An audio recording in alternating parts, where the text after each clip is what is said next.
ঘোষণার ৩ বছরেও কার্যকরভাবে চালু হয়নি সাতক্ষীরার শ্যামনগর পৌরসভা। প্রশাসনিক অবকাঠামো নির্মাণ কিংবা প্রয়োজনীয় জনবল নিয়োগ না হওয়া সহ নানা জটিলতায় থেমে আছে পৌরসভার পূর্ণাঙ্গ কার্যক্রম।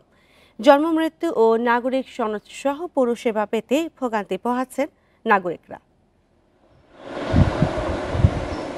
২০২২ সালের ২৭ নভেম্বর সাতক্ষীরা শ্যামনগর পৌরসভার অনুমোদন দেয়া হয়। অনুমোদনের ৩ বছর পরও ভবন নির্মিত না হওয়ায় ভাড়া বাসায় চলছে দাপ্তরিক কাজ। কাগজে কলমে পৌরসভা থাকলেও নেই নাগরিক সেবার ছোঁয়া। বর্জ্য ব্যবস্থাপনা কিংবা সুপেয় পানি সরবরাহের ব্যবস্থা না থাকায় হতাশ বাসিন্দারা।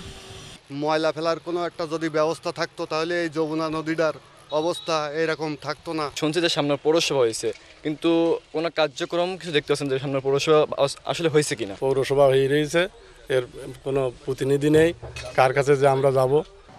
জনবল সংকটের কারণে যথাযথভাবে সেবা দেওয়া সম্ভব হচ্ছে না বলে জানান পৌর প্রশাসক। অফিস স্পেস ভাড়া নিয়ে আমাদের কার্যক্রম পরিচালিত হচ্ছে।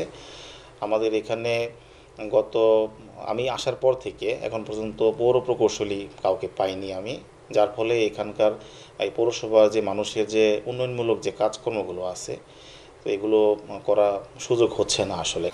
শ্যামনগর পৌরসভার বাসিন্দা প্রায় ৫০,০০০। পূর্ণাঙ্গ নাগরিক সেবা নিশ্চিতে দ্রুত পৌরসভার অবকাঠামো নির্মাণ ও জনবল নিয়োগের দাবি বাসিন্দাদের।